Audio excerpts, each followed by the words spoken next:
हमारे पूर्वजों ने अपने अनुभवों से हमें ऐसे सबक दिए जो न सिर्फ उनके समय में बल्कि आज और आने वाले हर कल में भी काम आएंगे। ये कहानियाँ सिर्फ शब्द नहीं, ये वो आईना है जिसमें हम अपने अतीत को देख सकते हैं और अपने भविष्य को संवार सकते हैं। तो आइए लौटते हैं उस वक्त में जहाँ हर पेड़ अपने फल को पकड़े नहीं रखता, जब समय आता है तो उसे छोड़ देता है। प्रकृति की दुनिया में कुछ भी हमेशा के लिए नहीं रहता। एक पेड़ महीनों तक अपने फल को पालता है, मिट्टी से पोषण खींचता है, तेज हवाओं का सामना करता है, बारिश से बचाता है, और जब फल पक जाता है तो उसे गिरा देता है। वह फल से रुकने की भीख नहीं मांगता, न ही खालीपन से डरता है। वह छोड़ देता है क्योंकि यही प्रकृति का नियम है। लेकिन इंसानों के लिए यह आसान नहीं होता। हम रिश्तों को पकड़े रहते हैं जो अब हमें खुशी नहीं देते, नौकरियों से चिपके रहते हैं जिनमें अब प्रेरणा नहीं है, और ऐसी पहचान बनाए रखते हैं जो अब हमारे लिए सही नहीं है। हमें लगता है कि छोड़ना हार है, लेकिन प्रकृति हमें सिखाती है कि छोड़ना हार नहीं बल्कि बढ़ने की प्रक्रिया है।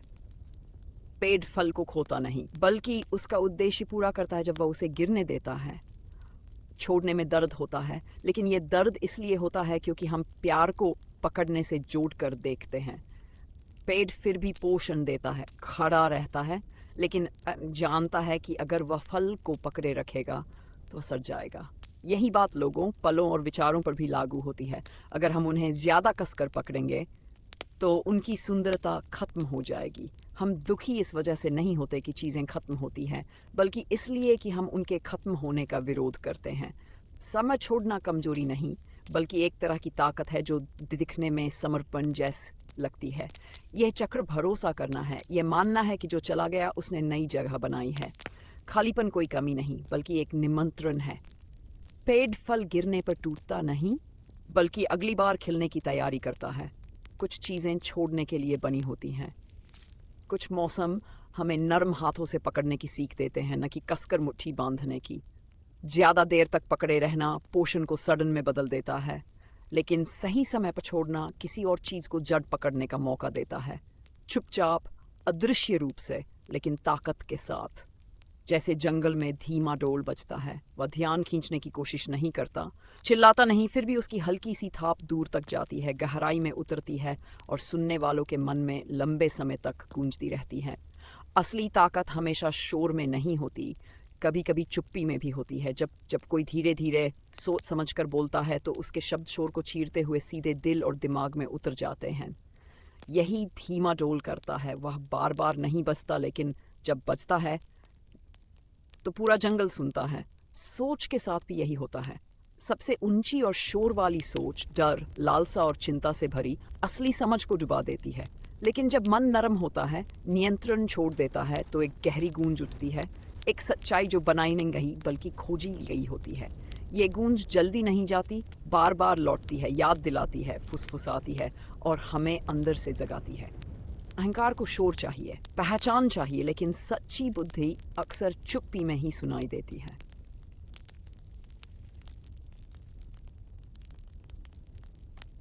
ये हलचल करती है और केवल वही लोग उसे महसूस कर पाते हैं जो इतने शांत होते हैं कि उसकी लहर को पहचान ले। जितना शांत डोल होता है, उसे उतना ही कम साबित करने की ज़रूरत होती है, और अजीब तरह से वो उतना ही ज़्यादा असर करता है। आखिर में किसी इंसान की ज़िंदगी में सबसे गहरे बदलाव चिल्लाहट से शुरू नहीं होते, वे एक फुसफुसाहट से शुरू होते हैं जो जाने से इनकार करती है। अपनी चाय धीरे धीरे पियो, सम्मान के साथ, जैसे ये वही धुरी हो जिस पर पूरी दुनिया घूम रही है। साधारण में भी एक पवित्रता छिपी होती है और चाय उसे अपने गर्माहट में चुपचाप थामे रहती है।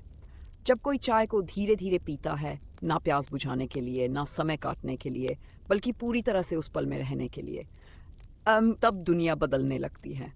हर घूंट एक समारोह बन जाता है, हर स्वाद के बीच की सांस एक प्रार्थना बन जाती है। बाहर का शोर ठहर जाता है, इसलिए नहीं कि वो गायब हो गया, बल्कि इसलिए कि अब वो इस पल का मालिक नहीं रहा। समस्या ये नहीं कि जिंदगी तेज है, समस्या ये है कि ध्यान बिखरा हुआ है।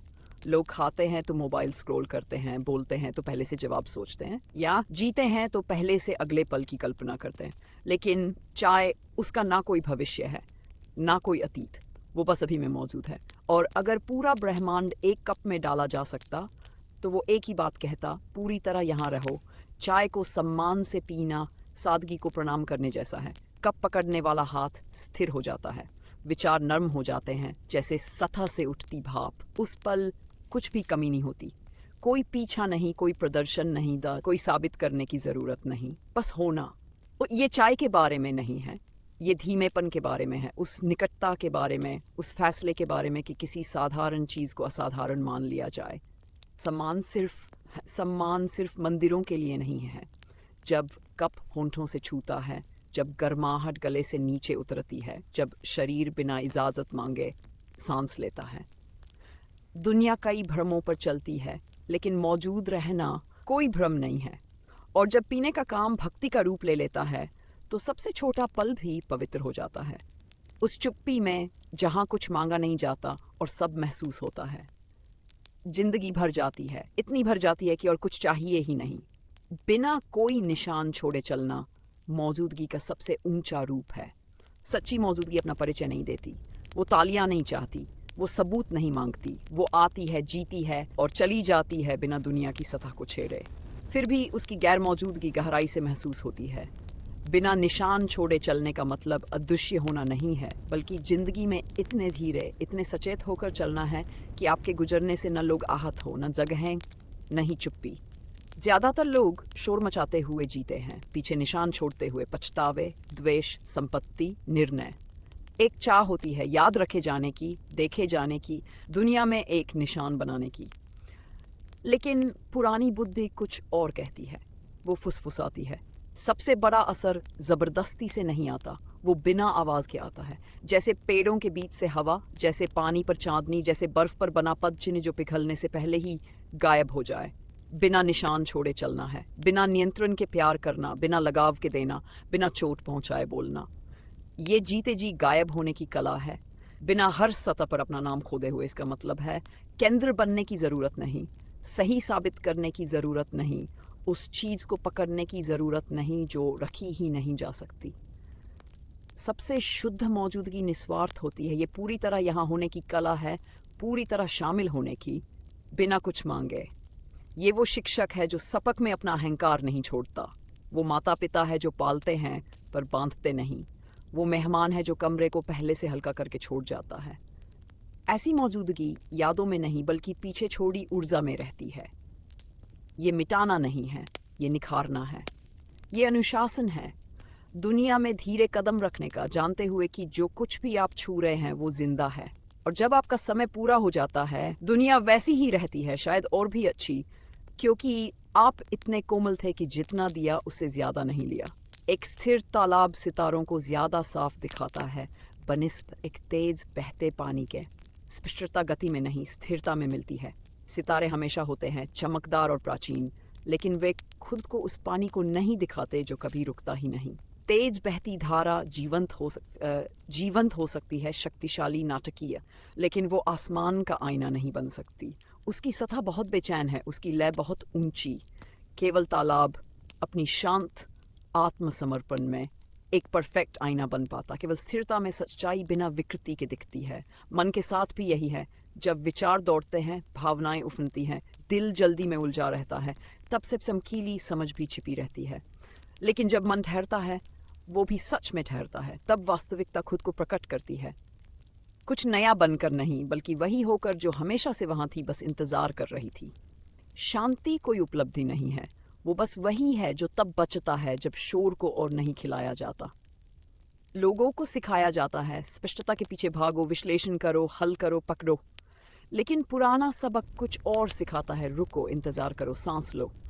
मन को समझ पाने की कोशिश से रोक दो और समझ अपने आप आने लगेगी।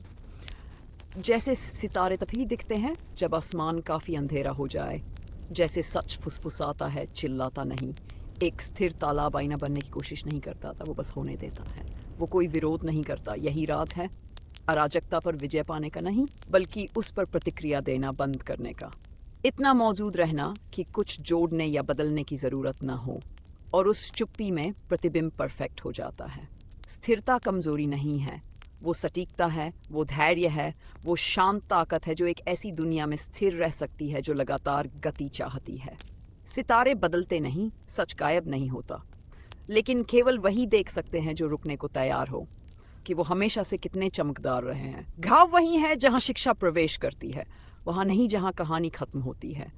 कुछ दर्द सिर्फ चोट नहीं देता, वो तोड़ देता है।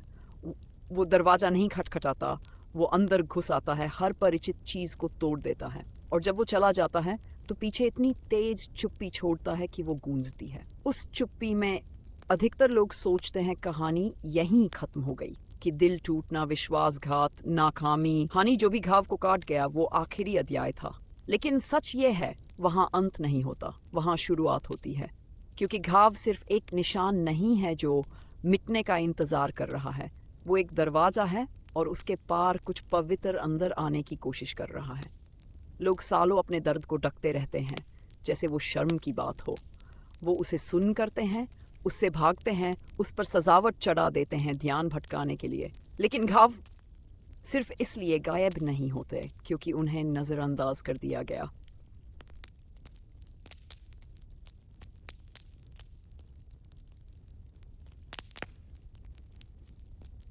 शांत रहो, इंतजार करो, जब तक एक दिन कुछ टूट न जाए और वो बोल न पड़े। और जब वो बोलते हैं तो शब्दों से नहीं सिखाते, बल्कि ऐसी सच्चाइयों से सिखाते जिन्हें नकारना मुमकिन नहीं होता। वो बताते हैं क्या जरूरी था, क्या टूट गया, क्या कभी ठीक नहीं हुआ, और क्या बेताबी से बढ़ना चाहता है। दुनिया की कुछ सबसे बुद्धिमान आत्माएं अपने भीतर सबसे गहरे घाव लिए घूमती हैं, इसलिए नहीं कि वो दर्द की हकदार थी, बल्कि इसलिए कि उन्होंने उस दर्द को खुद को बदलने की इजाज़त दी। उन्होंने चोट पर रुकना नहीं चुना, उन्होंने उसे अपने कोमल बनाने दिया, खोलने दिया, रास्ता दिखाने दिया। और ऐसा करते हुए उन्होंने खोज लिया कि दर्द कमज़ोरी का सबूत नहीं है, ये गहराई का सबूत है। जब घाव ताज़ा होता है तो मानना मुश्किल होता है कि इससे कभी कुछ अच्छा भी निकल सकता है। लेकिन समय के साथ जब चीख थम जाती है और आत्मा विरोध करना छोड़ देती है, कुछ अनपेक्षित घटता है। दर्द एक दिशा सूचक बन जाता है, और वही चीज़ जो कभी सब कुछ बिगाड़ती लगती थी, वो हर उस चीज़ का बीज बन जाती है जो वास्तव में कीमती है। घाव किताब को बंद नहीं करता, वो पन्ना फाड़ देता है जिस पर जिंदगी लिखने का बहुत दिनों से इंतजार कर रही थी। और उस कच्चेपन में, उस असहनीय ईमानदारी में असल सबक शुरू होता है। घाव के बावजूद नहीं, बल्कि घाव के जरिए। केवल तब बोलो जब शब्द चुप्पी से बेहतर हो, वरना उन्हें सम्मान से थामे रखो। शब्दों का वजन होता है, वो काट सकते हैं, वो ठीक कर सकते हैं, वो गूंज सकते हैं, लेकिन ज़्यादातर शब्द बिना सोचे समझे फेंक दिए जाते हैं, जैसे स्थिर पानी में पत्थर, बिना ये सोचे कि उसकी लहरें कहाँ तक जाएंगी। पुराने लोग ये जानते थे, चुप्पी खालीपन नहीं है, ये एक पवित्र जगह है। और जब भी उसे तोड़ा जाए तो सिर्फ किसी ऐसी चीज़ के लिए जो मायने रखती हो, ना कि हवा भरने के लिए, ना सुने जाने के लिए, बल्कि सच्चाई, सुंदरता या शांति लाने के लिए। चुप्पी से बेहतर होने पर ही बोलना कमज़ोरी नहीं है, ये सटीक होना है। ये उस लालसा को रोकना है जो सलाह देकर ठीक करने की कोशिश करती है, शोर से प्रभावित करने की कोशिश करती है, या प्रतिक्रिया कर बचाव करने की कोशिश करती है। ये उस स्थिरता को रहने देना है, भले ही वो असहज लगे, क्योंकि कई बार चुप्पी ही एकमात्र ईमानदार जवाब होती है। जब बोलना सम्मान से होता है तो वो भेंट बन जाता है, हथियार नहीं। ये इस्तेमाल होता है ना हावी होने के लिए, ना सजावट के लिए, बल्कि जोड़ने के लिए।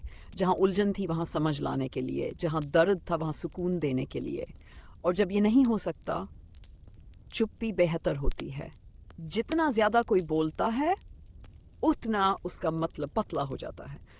लेकिन जब कोई कम बोलता है और ध्यान से बोलता, तो उसकी आवाज़ गूंजती है जैसे बादल गरजते हैं। क्योंकि शब्दों की ताकत आवृत्ति में नहीं होती, ये इरादे में होती है, ये संयम में होती है।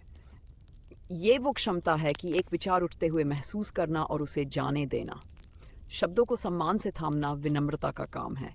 ये मान लेना है कि चुप्पी अक्सर बात करने से ज़्यादा उदार होती है, कि हर विचार को आवाज़ की ज़रूरत नहीं, कि बुद्धि इससे नहीं मापी जाती कि कोई कितना कहता है, बल्कि इससे मापी जाती है कि क्या अनकहा रह गया। आखिर में जो शब्द जिंदगी बदलते हैं वो कभी तेज नहीं आते, वो धीरे धीरे आते हैं जैसे गिरते पत्ते, कुछ भी बाधित किए बिना। और उनके बाद चुप्पी और भी गहरी हो जाती है। एक परछाई डरने से बड़ी नहीं होती, वो सिर्फ ज्यादा रोशनी रोक लेती है। डर अजीब तरीके से हकीकत को बिगाड़ देता है। जो एक हल्की सी परछाई थी, एक गुजरती चिंता, एक मामूली असहजता, जैसे ही नोटिस होती है वो फैलने लगती है। लेकिन असल में परछाई बदली नहीं, वो अपने आप नहीं बढ़ती, वो सिर्फ दिमाग में फैलती है, उस ध्यान से जिसे हम उसे देते हैं। डर परछाई को ताकत नहीं देता, वो भ्रम को ताकत देता है। जितना उससे डरते हैं वो उतनी ही रोशनी ढक लेती है, जब तक सिर्फ अंधेरा न रह जाए जो कभी असल में था ही नहीं।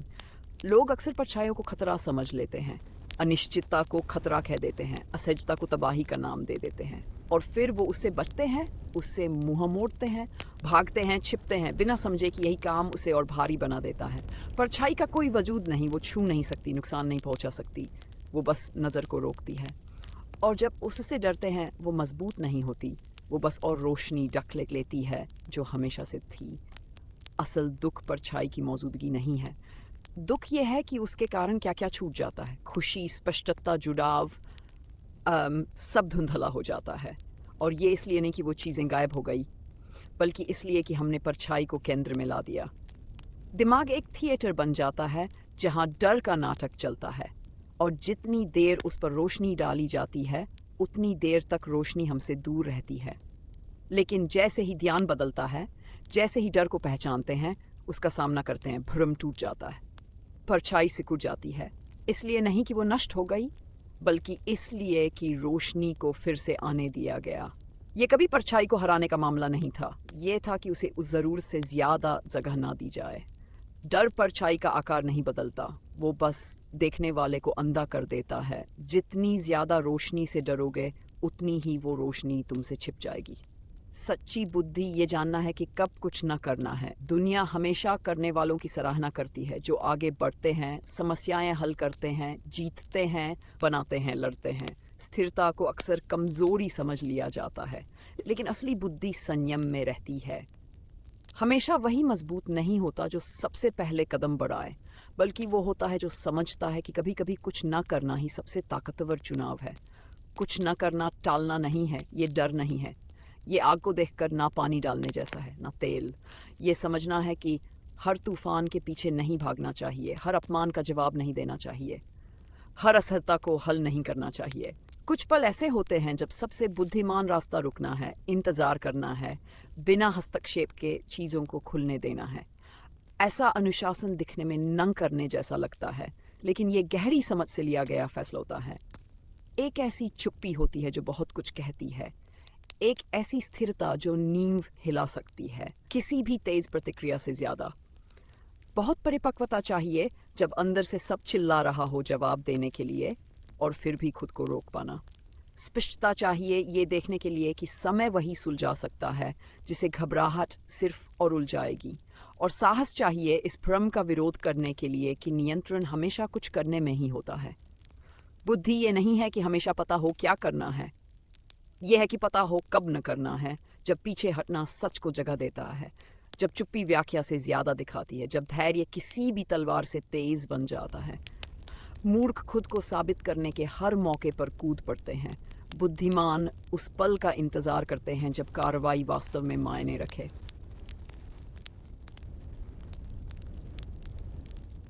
कुछ न करना अक्सर सबसे गहरी मौजूदगी का सबूत होता है। ये कहता है मैं देख रहा हूँ क्या हो रहा है, मैं उस खिंचाव को समझ रहा हूँ, लेकिन मैं किसी और गहरी चीज़ पर भरोसा करता हूँ, और उस भरोसे में सब कुछ अपने सही स्थान पर बैठने लगता है। यहाँ तक कि सबसे माहिर शिकारी भी मौसम की लय के आगे झुकता है। माहिर होने का एहसास कभी कभी एक भ्रम देता है, जैसे मानो सब कंट्रोल में हो। कौशल वाला सोचता है कि उसका हुनर वक्त को मोड़ सकता है, कि उसकी सटीकता प्रकृति को मात दे सकती है। लेकिन मौसम नम भूख के लिए तेज होते हैं, नम महत्वाकांक्षा के लिए रुकते हैं। सबसे बेहतरीन शिकारी भी, जो हर रास्ता जानता है, हवा की हर फुसफुसाहट पहचानता है, उसे भी इंतजार करना पड़ता है, क्योंकि चाहे निशाना कितना भी तेज हो, हाथ कितना भी स्थिर हो, जंगल अपनी ही लय में चलता है जिसे आदेश नहीं दिया जा सकता। पुरानी बुद्धि कहती है जानना कि कब कुछ न करना है, ये भी एक कला है। शिकारी चाहे भूखा ही क्यों न उठा हो, अपने औजार चमका ले, परिचित पगडंडियों पर चल दे। अगर जंगल शांत है, अगर शिकार सर्दियों में छिपा हुआ है या प्रजनन के मौसम में मौन है, तो करने को कुछ नहीं, बस सुनना, बस देखना, बस इंतजार करना। और उस ठहराव में शिकारी हार से नहीं बल्कि इस सच्चाई से विनम्र होता है कि जिंदगी एक घड़ी पर चलती है जो किसी भी इंसानी योजना से कहीं पुरानी है। आज की दुनिया ये लय भूल चुकी है। ये लगातार गति की पूजा करती है, उत्पादकता को मकसद समझती है, इंतजार को कमजोरी मानती है। लेकिन जो लोग प्रकृति को सच में समझते हैं वे जानते हैं कि हर मौसम का अपना काम है। कुछ मौसम इकट्ठा करने के लिए होते हैं, कुछ आराम के लिए, कुछ शिकार के लिए और कुछ खाली रास्ते के किनारे चुपचाप बैठने के लिए। बुद्धिमान लोग जंगल पर जोर नहीं डालते, वे उसके साथ सांस लेना सीखते हैं। मौसम के आगे झुकना हार मानना नहीं बल्कि तालमेल बैठाना है। ये मान लेना है कि कुछ ताकतें बाधा नहीं बल्कि शिक्षक हैं। और सही समय का इंतजार करके माहिर शिकारी सिर्फ माहिर नहीं बल्कि समय रहित हो जाता है, क्योंकि असली महारत कंट्रोल में नहीं बल्कि आदर में है। ये जानने में है कि दुनिया अपनी रफ्तार है और कभी कभी सबसे ऊंची बुद्धि बस ठहरना है और मौसम को बोलने देना है। जाल में फंसी मछली अब भी सोचती है कि वह आज़ाद तैर रही है। एक तरह का भ्रम जो जंजीरों से भी खतरनाक है, आज़ादी का भ्रम। जाल में फंसी मछली अब भी हिलती है, मुड़ती है, पूंछ चलाती है। उसे गति महसूस होती है और वह इसे स्वतंत्रता समझ लेती है, लेकिन उसका हर कदम सीमित है, हर चुनाव बाधा हुआ है। और उसे एहसास भी नहीं कि जो आज़ादी लग रही है वह बस जाल के भीतर की जगह है। इंसान भी ऐसे ही जीते। वे सोचते हैं कि वे आज़ाद हैं क्योंकि वे 2 नौकरियों में से चुन सकते हैं, 2 ब्रांड में से, 2 राय में से। लेकिन वे शायद ही कभी खुद जाल पर सवाल करते हैं। वह व्यवस्था, वे मान्यताएं, अदृश्य नियम जो इन विकल्पों को आकार देते हैं। वे वही कहते हैं जो कहने की इजाज़त है, वही सपने देखते हैं जो स्वीकार्य हैं और फिर भी इसे स्वतंत्रता का कहते हैं। सबसे खतरनाक पिंजरे होते हैं जो आराम जैसे लगते हैं। दैनिक रूटीन, स्क्रीन स्क्रॉल करना, परिवार और समाज द्वारा चुपचाप दी गई भूमिकाएं और डर। लोग जिंदगी में तैरते रहते हैं, सोचते हैं कि वे नियंत्रण में हैं, ये जाने बिना कि हर धारा उन्हें उसी ओर ले जा रही है जहां उन्होंने चुना भी नहीं। उन्हें लगता है वे व्यस्त हैं, सक्रिय है, महत्वपूर्ण है, लेकिन गति मुक्ति नहीं होती। यही वजह है कि जागना दर्द देता है, क्योंकि ये नए जवाब नहीं देता, ये फांसाव दिखाता है, ये जाल को सामने लाता है। और एक बार देख लिया तो न देखने का सवाल ही नहीं। फिर आप नोटिस करने लगते हैं कितनी बार आपके विचार वास्तव में आपके अपने नहीं होते, कितनी बार आप हाँ कहते हैं जब दिल में ना था, कितनी बार आपकी जिंदगी सिर्फ किसी को खुश करने का अभिनय होती है जो शायद देख भी नहीं रहा। आज़ादी की शुरुआत किसी काम से नहीं बल्कि जागरूकता से होती है। मछली जाल नहीं तोड़ सकती जब तक उसे ये एहसास न हो कि वह फंसी हुई है। और जैसे ही आप सवाल करना शुरू करते हैं जो आपने हमेशा मान लिया था, कुछ बदलने लगता है। पानी अलग महसूस होता है, सन्नाटा भारी होने लगता है और अचानक जो हरकतें आप आज़ादी कहते थे वे छोटी, रटी हुई, खोखली लगने लगती हैं। यहीं से असली चुनाव शुरू होता है। मूर्ख युद्ध जीतने के लिए दौड़ता है, बुद्धिमान लड़ाई में घुसने से ही बचता है। टकराव में एक रोमांच है, एक नशा, खुद को साबित करने का गर्व। मूक विरोध को ताकत की परीक्षा मानता है, उसके लिए ये मौका है वर्चस्व दिखाने का, कुछ साबित करने का। वह अपने हथियार तेज करता है, अपनी जुबान पैनी करता है और हर टकराव में कूद पड़ता है, मानो जीत से शांति मिलेगी। लेकिन शांति युद्ध से नहीं आती। शांति तब आती है जब युद्ध की ज़रूरत ही नहीं रह जाती। बुद्धिमान ये जानता है, इसीलिए वह कम ही लड़ता है। लड़ाई हमेशा मैदान में नहीं होती, ये रिश्तों में, दफ्तर की मीटिंग में, रोज़मर्रा की बातों में भी फूट पड़ती है। झगड़ों, अहम के खेल और अदृश्य शक्ति संघर्ष के रूप में। मूर्ख आवेग में बहकर कूद जाता है। वह प्रतिक्रिया को साहस समझता है, सोचता है कि ऊंची आवाज़ सही होने का सबूत है। लेकिन बुद्धिमान जल्दबाजी नहीं करता, वह बोलने से ज़्यादा सुनता है। वह चारा देखकर उसके पीछे का जाल पहचान लेता है। वह पूछता है, क्या मैं ये जीत सकता हूँ? नहीं, बल्कि क्या मुझे यहाँ होना भी चाहिए? लड़ाई से बचना कायरता नहीं है, ये स्पष्टता है। ये पहचानना है कि हर पहाड़ी चढ़ने लायक नहीं, हर विरोधी दुश्मन नहीं। सबसे बड़ी जीत यही है कि बिना तलवार निकाले वापस लौट जाओ। बुद्धिमान सामंजस्य तलाशता है क्योंकि उसे विरोध से डर नहीं बल्कि हमारे पूर्वजों के यह सबक सिर्फ अतीत की कहानियां नहीं बल्कि वो चिराग है जो हमारे आज को रोशन करते हैं और कल का रास्ता दिखाते हैं। हो सकता है हम समय को वापस न ला सकें, लेकिन उन सीखों को अपनाकर हम अपनी दुनिया को पहले से ज़्यादा खूबसूरत ज़रूर बना सकते हैं। क्योंकि सभ्यता आगे बढ़ती है, लेकिन ज्ञान वो हमेशा वहीं से आता है जहाँ से हमारी कहानी शुरू हुई थी।